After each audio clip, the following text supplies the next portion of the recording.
The Bookshop Between Dreams. Read by Chuck Brown. There exists, in the liminal space between waking and sleeping, a bookshop that appears only to those whose minds have begun to drift toward the realm of dreams. It is not found on any map, nor does it occupy a fixed address in the waking world. Instead, it materializes in that soft, hazy moment when consciousness begins to blur at the edges, when the weight of the day starts to lift from your shoulders like morning mist dissolving in gentle sunlight. Tonight, as you feel the familiar pull of sleep tugging gently at the corners of your awareness, you find yourself standing before this extraordinary place. The bookshop emerges from the twilight, as if it has always been there, waiting patiently for your arrival. Its facade is neither entirely real nor completely imagined. It exists in that perfect balance between the two, solid enough to provide comfort, yet ethereal enough to remind you that you are entering a place where the ordinary rules no longer apply. The building itself seems to have grown rather than been constructed, its warm honey-colored stone walls rising organically from foundations that appear to be carved from crystallized moonlight. Tall, arched windows glow with a soft amber radiance that spills onto the cobblestone path beneath your feet. These stones, worn smooth by countless dream visitors over the ages, seem to pulse gently with their own inner light, creating a pathway that guides you naturally toward the shop's welcoming entrance. Above the doorway, carved into a lintel of what might be petrified starlight, elegant script reads, "Morpheus and Company, purveyors of literary dreams." The letters themselves seem to shift and dance slightly when you're not looking directly at them, as if they're written in liquid silver that never quite settles into a fixed form. A sign hanging from a delicate chain sways in a breeze that carries the impossible scent of old parchment mixed with night-blooming jasmine and the faintest hint of cinnamon. The door, crafted from wood that appears to have been harvested from trees that grew in eternal twilight, opens at your approach without the need for your hand to touch the brass handle shaped like a sleeping cat. As the door swings open on hinges that make no sound whatsoever, you notice that the wood grain seems to flow like slow water, creating patterns that shift and change as you watch, now resembling the rings of ancient growth, now flowing like rivers of amber, now forming spirals that draw your eye inward toward depths that seem to contain entire galaxies of peaceful stars. The gentle chime that announces your entry doesn't come from any visible bell, but rather seems to emanate from the air itself, a sound like distant wind chimes made of crystal and dreams, so soft it might be your imagination, yet so clear it resonates in the deepest part of your being. The melody, if it can be called that, seems to be composed of all the most peaceful sounds you've ever heard. The whisper of pages turning in a quiet library, the soft sigh of wind through sleeping trees, the distant murmur of a stream flowing over smooth stones, all blended together into something that isn't quite music, but is infinitely more soothing than any lullaby. As you step across the threshold, you are enveloped by an atmosphere of profound tranquility. The interior of the bookshop unfolds before you like a secret garden made of stories and starlight. The space is impossibly vast, extending far beyond what the modest exterior could contain, with shelves that stretch upward into shadows so deep they might as well be infinity. These shelves, carved from what appear to be fossilized midnight, are lined with books whose spines gleam with titles written in languages you've never seen, yet somehow understand perfectly.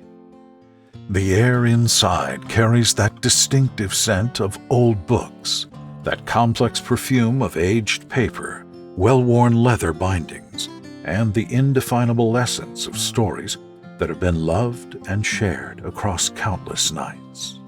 But here, that familiar aroma is enhanced with notes that could only exist in a place between worlds. The metallic shimmer of moonbeams, the velvet darkness of deep sleep, and something that might be the distilled essence of contentment itself. Soft illumination flows from sources that seem to have no fixed location. Sometimes it appears to emanate from the books themselves, other times from crystalline formations that grow from the ceiling like inverted gardens of light. The glow is neither harsh nor dim, but perfectly calibrated to that golden hour luminosity that makes everything appear touched by magic. It's the kind of light that makes you want to settle into a comfortable chair with a warm cup of tea and lose yourself completely in the pages of a beloved story. As your eyes adjust to this enchanted environment, you begin to notice the exquisite details that make this place truly extraordinary. The floorboards beneath your feet are crafted from wood that seems to contain swirling galaxies in its grain, and each step produces the softest whisper of sound, like pages being gently turned in a distant room. The boards themselves seem to respond to your presence, growing slightly warmer beneath your feet, as if the very foundation of this place recognizes you as a fellow seeker of literary peace. Between the towering bookcases, comfortable reading nooks appear at perfect intervals, some featuring deep armchairs upholstered in fabric that shifts color like aurora borealis, the hues flowing from deep midnight blue to soft silver to the faintest hint of rose, as if the chairs themselves are dreaming of sunsets and starlight. Other nooks contain window seats with cushions that seem to be stuffed with captured clouds, so soft and yielding that sitting on them feels like floating on crystallized comfort itself. Near one particularly inviting alcove, you discover a small side table made from what appears to be petrified moonlight, its surface smooth as still water, but solid as ancient stone. Upon this table sits a delicate tea service, a pot shaped like a sleeping swan, cups that seem to be carved from single pieces of opalescent stone, and a small plate of what might be cookies or might be stars compressed into edible form. The teapot steams gently, despite having no visible heat source, releasing wisps of vapor that carry the scent of chamomile, lavender, and something indefinably comforting that speaks directly to the parts of your soul that remember being rocked to sleep in loving arms. Moving deeper into the shop, you discover that the aisles between the shelves follow no earthly logic, yet somehow make perfect sense in the way that dream geography always does. They curve and wind like forest paths marked by deer and other gentle creatures, sometimes widening into circular clearings where antique reading tables sit bathed in pools of gentle radiance that seems to fall from no particular source, yet illuminates everything with the perfect light for reading. These tables are carved from woods that don't exist in the waking world. Some from trees that grew in moonlight, their grain silver and ethereal. Others from trees that were nurtured by starlight, their surface dark as midnight, but shot through with veins of gold that pulse like captured aurora. Other times the aisles narrow into intimate corridors where the books seem to lean in close, as if eager to share their secrets with anyone patient enough to listen. In these narrower passages, you can almost hear the books whispering to each other, not in any language you recognize, but in the universal dialect of stories sharing themselves, plot threads weaving together like silver cables, characters stepping briefly from one tale into another before returning to their proper narratives, enriched by brief sojourns into foreign fictional territories. The ceiling above shifts between visible wooden beams carved with sleeping dragons and vast open sky filled with slowly drifting stars that pulse in rhythm with your own heartbeat. Sometimes, when you look up, you see the familiar comfort of architectural structure, beams of that same twilight wood, joined with techniques that speak of craftsmen who understood that a building should breathe like a living thing. The dragons carved into these beams are not fierce or threatening, but peaceful creatures caught in eternal slumber, their carved scales seeming to rise and fall with slow rhythmic breathing, their faces serene with the contentment of beings who have found their perfect resting place. At other moments, when you tilt your head back, the ceiling dissolves entirely into night sky that somehow exists indoors. Not the harsh, cold vacuum of space, but the warm, encompassing darkness of a summer night in a place where light pollution has never existed. The stars in this impossible sky move with deliberate slowness, tracing patterns that seem almost like celestial handwriting, as if the universe itself is composing a gentle bedtime story in light and motion across the dome of this magical space.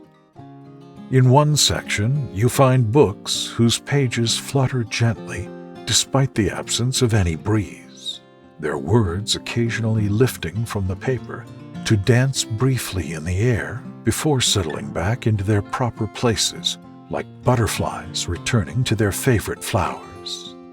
These airborne words seem to glow with their own soft luminescence, and as they dance, they form brief sentences in the air, fragments of poetry, whispers of wisdom, gentle affirmations that hang in the space around you for just long enough to be read before dissolving back into the ambient magic of the place. In another area, volumes rest on shelves that appear to be carved from compressed starlight, their surfaces smooth and cool to the touch, yet somehow warm in a way that speaks directly to the spirit rather than the skin. The books on these shelves occasionally display moving images on their covers like windows into other worlds. A sailing ship crossing a moonlit sea, its sails full of wind that carries the dreams of sleeping sailors. Snow falling on a medieval village where every window glows with the warm light of hearth fires and contentment. Flowers blossoming in fast forward through an eternal spring where time moves like honey, and every blossom opens to reveal not seeds, but tiny, perfect moments of joy.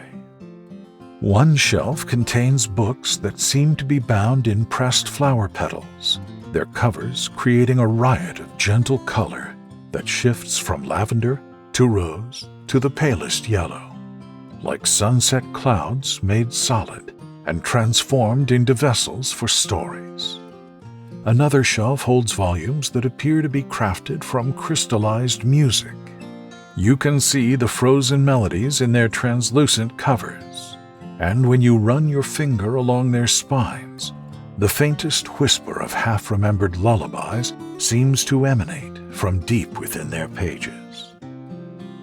There are books bound in what might be moonbeams woven into fabric, their covers silver and shimmering, never quite the same shade twice as you look at them. Others seem to be covered in the soft fur of some celestial creature, warm and inviting to touch, their texture reminiscent of the beloved stuffed animals that once provided comfort in childhood nights. Some volumes are bound in leather that has been dyed with the essence of peaceful dreams, creating covers in shades that have no names in the waking world. Colors that exist only in the moments between sleep and waking, when the mind is open to possibilities that daylight logic cannot accommodate. As you wander through this labyrinth of literary wonders, you begin to understand that the books here are not ordinary volumes. These are dream books, stories that exist only in this twilight realm. Tales that can only be read when consciousness has loosened its grip just enough to allow the impossible to feel perfectly natural. Some books seem to call you with a gentle humming sound, their bindings warm to the touch, pulsing with the slow rhythm of a sleeping heart. The humming varies from book to book. Some emit tones so low they're felt more than heard, vibrating through the floorboards and into your bones, while others produce sounds like the distant singing of whales in vast, peaceful oceans that exist only in dreams. Others glow more brightly as you approach, as if recognizing something in your sleeping mind that resonates with their particular brand of nocturnal magic. This recognition feels mutual and comforting, like being welcomed by an old friend who knows exactly what you need before you've even spoken.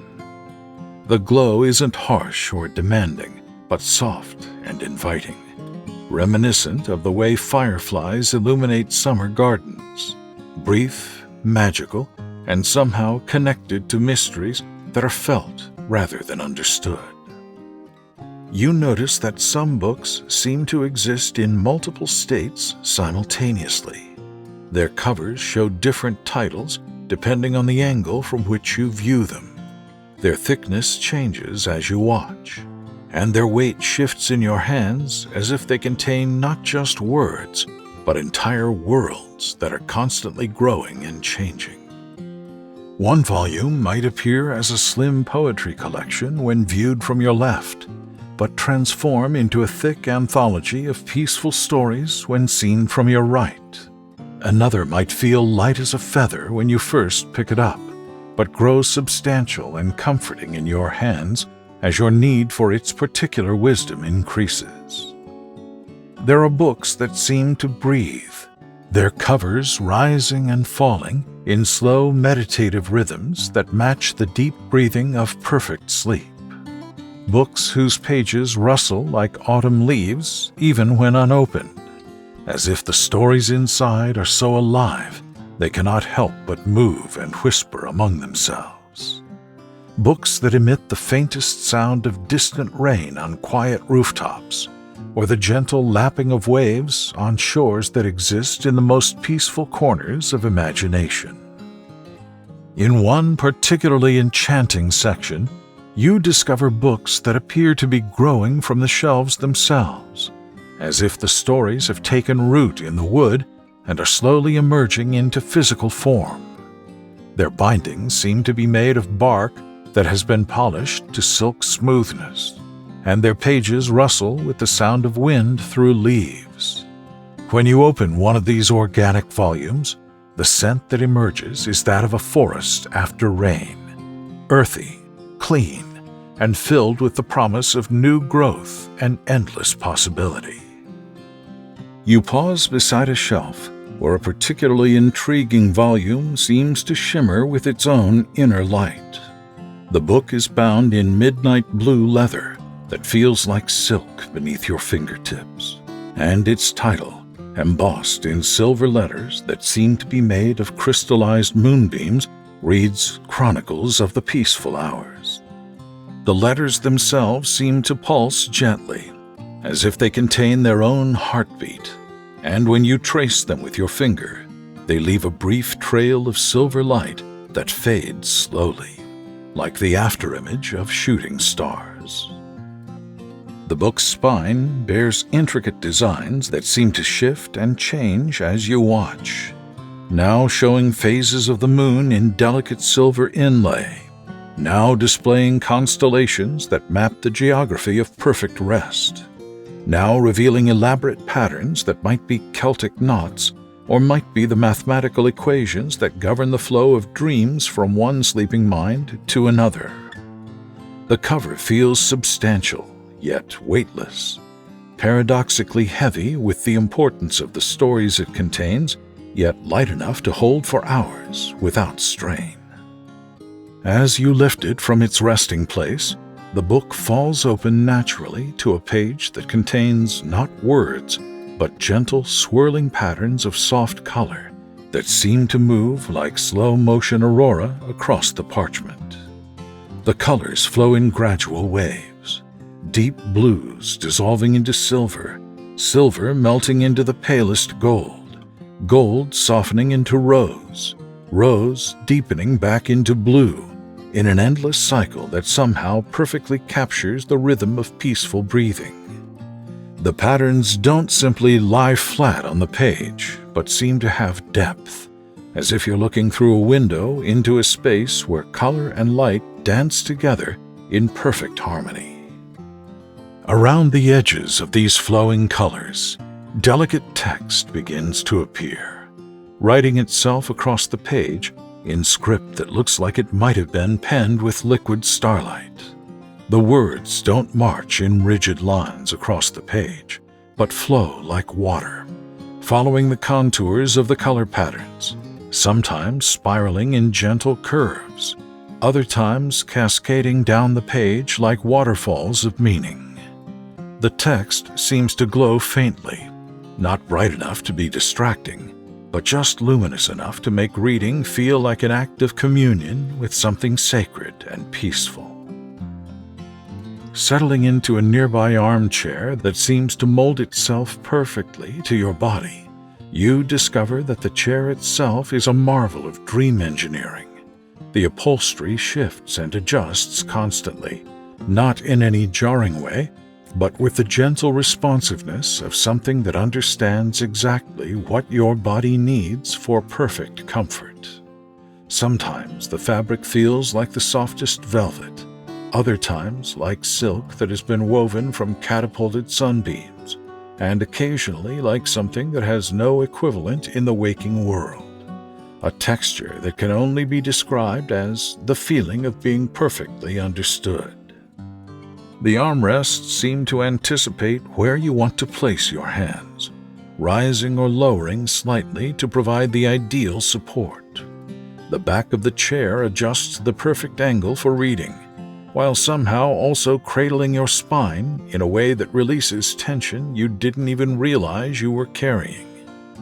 Most remarkably, the chair seems to emanate a gentle warmth that flows into your muscles, dissolving knots of stress and replacing them with a languid sense of complete relaxation. You discover that reading in this place is unlike any reading experience you've ever had. The words don't simply enter your mind through your eyes. They seem to flow directly into your consciousness like a gentle stream of liquid comfort. Each sentence unfolds not just as information, but as an experience. Each paragraph creates not just understanding, but transformation. The story begins to unfold not just in your imagination, but all around you, as if the very air of the bookshop has become a canvas upon which the tale paints itself in three-dimensional reality.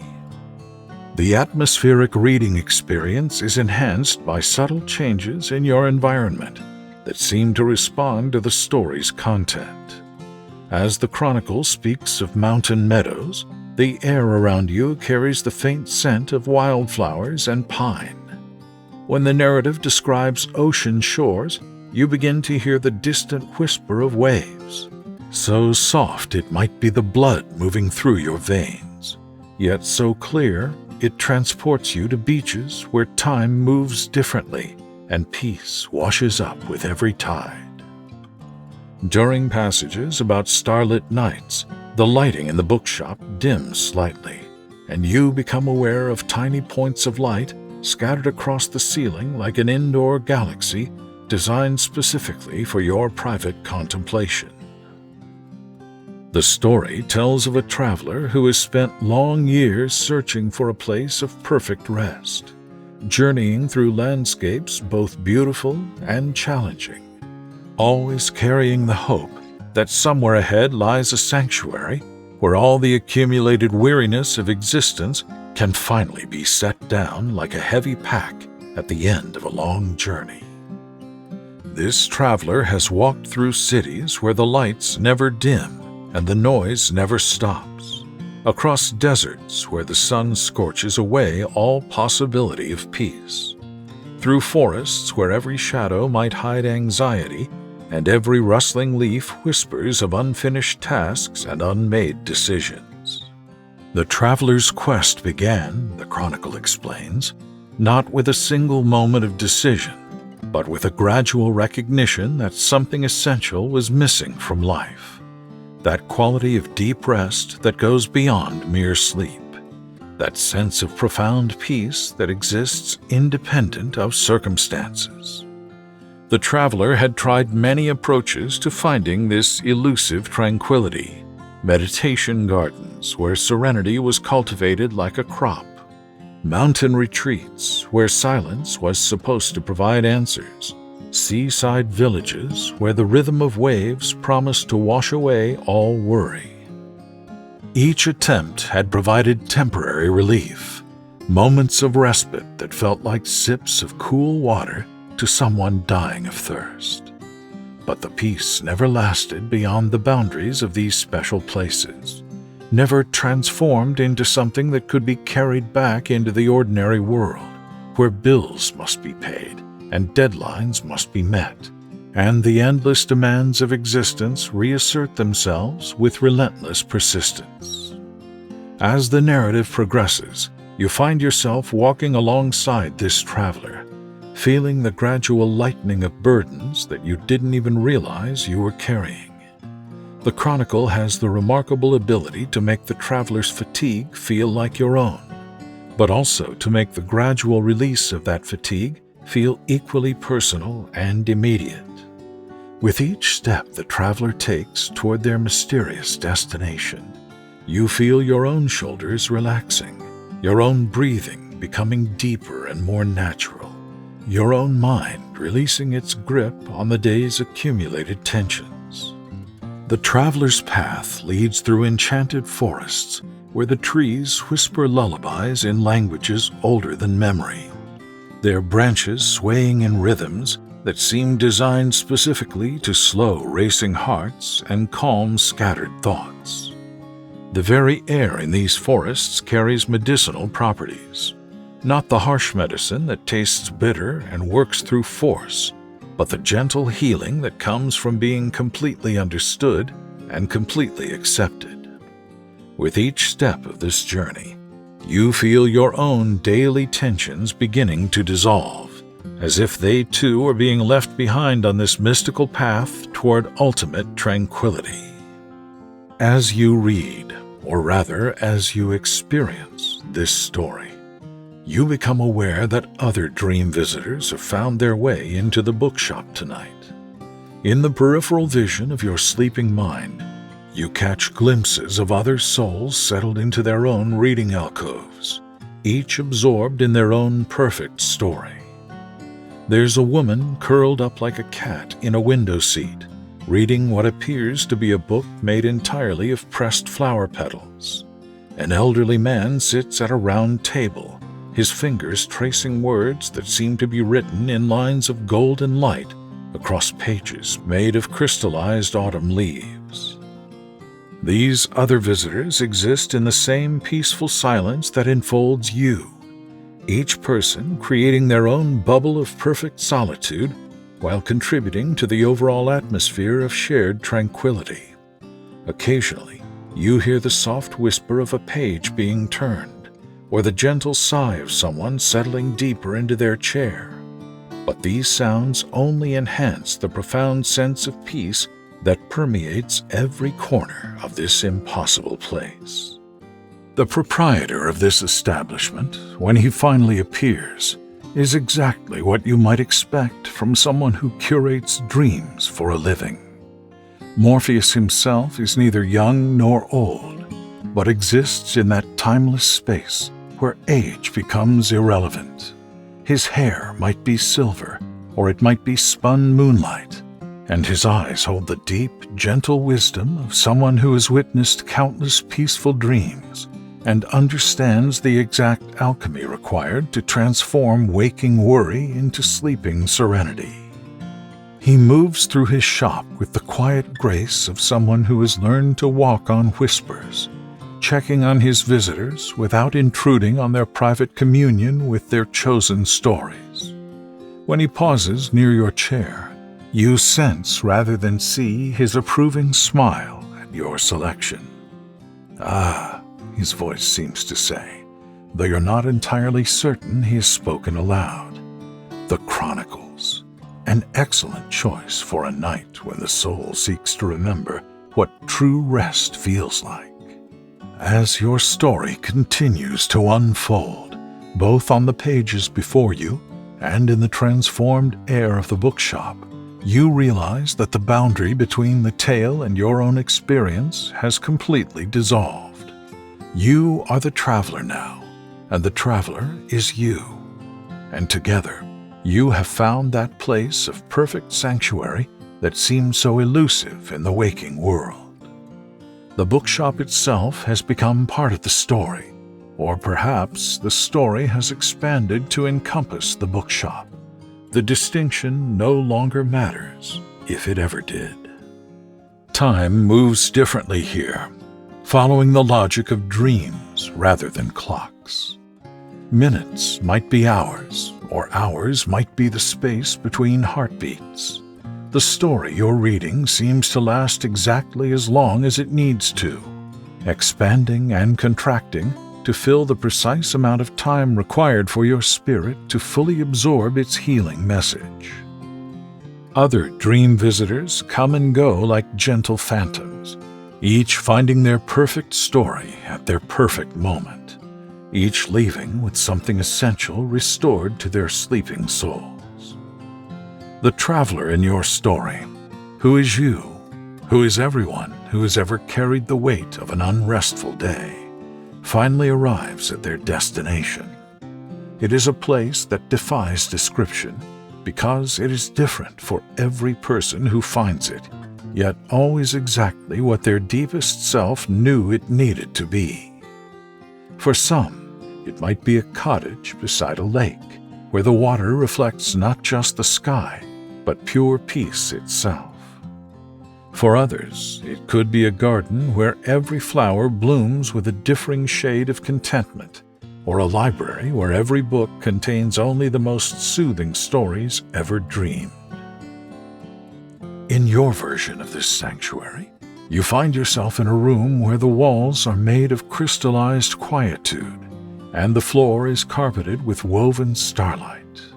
The furniture seems to have grown from the dreams of perfectly rested sleepers, and every surface invites you to simply be, without the need to do or think or worry about anything beyond this moment of absolute peace. Here, the traveler, here, you, finally sets down all the burdens that seem so important in the waking world, but feel completely irrelevant in this space of perfect rest. As the story draws toward its gentle conclusion, you realize that something has shifted within you. The Chronicle has worked its subtle magic, and whatever tensions, worries, or restless thoughts you brought into the bookshop have been transformed into something softer, more manageable. It's not that your problems have disappeared. The dream realm is honest about such things, but they have been placed in their proper perspective, reduced to their true size, and wrapped in the kind of gentle understanding that makes them feel less like insurmountable obstacles and more like puzzles that will solve themselves in their own time. The book in your hands begins to fade gently, its words dissolving into streams of soft light that flow back into the air of the bookshop. This is not a loss, but a completion. The story has served its purpose, and now it returns to the collective pool of peaceful dreams, ready to manifest in a new form for the next person who needs its particular brand of comfort. You close the cover with a sense of deep satisfaction, the kind that comes only from experiencing something perfectly suited to your soul's needs at exactly the right moment. Rising from your chair, which seems to offer one final gentle embrace before releasing you, you begin to make your way back toward the entrance of the bookshop. But you move slowly, reluctantly, wanting to preserve this feeling of absolute tranquility for as long as possible. The other dream visitors continue their own peaceful reading, and you understand that some of them have been here for what might be minutes or might be years, each taking exactly the amount of time they need to find their perfect rest. As you walk through the winding aisles, the books seem to whisper gentle farewells. Some glow a little brighter as you pass, as if acknowledging a kindred spirit. Others simply radiate that sense of patient waiting, knowing that they will be there whenever you need to return to this place of perfect literary peace. The very air seems to press softly against your skin, like a blessing or a promise that this sanctuary will always exist in the space between your waking thoughts and your sleeping dreams. Morpheus appears once more near the entrance, his presence more felt than seen in the way of dream encounters. His farewell, if it can be called that, comes not in words but in a sense of deep understanding. He knows that you have found what you came for, and he knows that you will carry a piece of this peace back with you into whatever dreams await beyond the threshold of his shop. The door opens before you with the same silent grace that welcomed you inside, and you step back on the path of crystallized moonlight. But now, the stones seem to pulse with a different rhythm, one that matches the new sense of calm that has settled into your bones like warmth from a perfect fire. The night air feels different too, softer, more welcoming, filled with the promise of the deep, restorative sleep that is finally within your reach.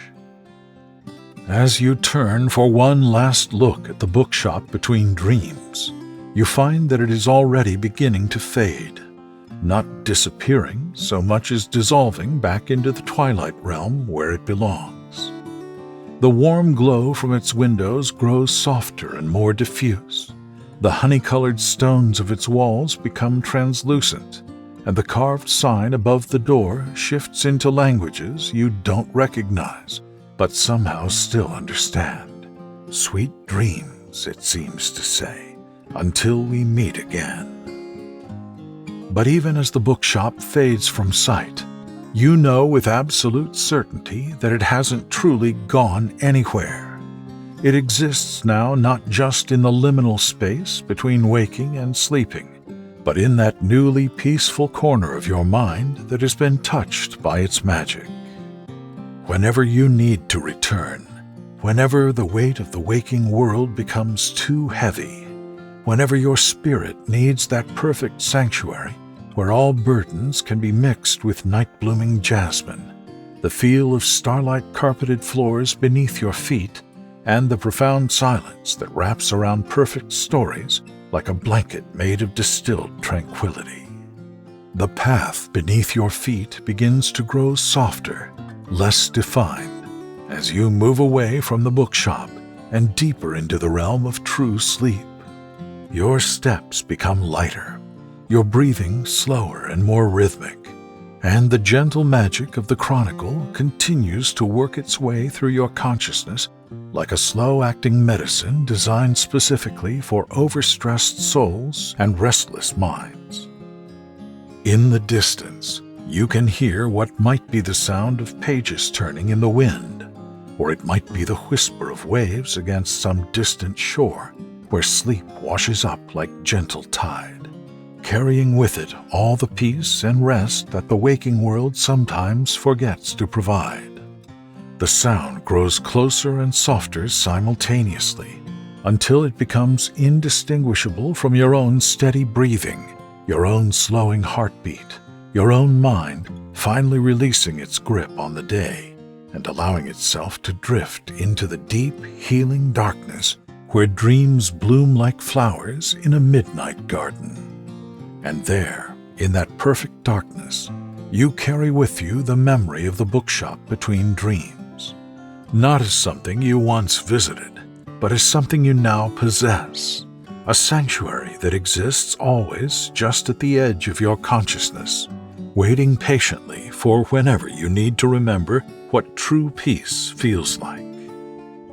The chronicle you read there has become part of your own story now, its gentle magic woven into the fabric of your dreams, ensuring that tonight and every night when you remember to seek it, you can find that place where all burdens become light, all worries dissolve into whispers, and all the accumulated tension of existence transforms into the deep, sweet relief of perfect, restorative sleep. The last thing you remember before sleep claims you completely is the feeling of that impossible book in your hands, its silk-soft cover, its pages that held moving aurora instead of words, and the way its story seemed to reach directly into your soul and rearrange something fundamental there, leaving behind a peace so complete that it feels like coming home to a place you never knew you had lost.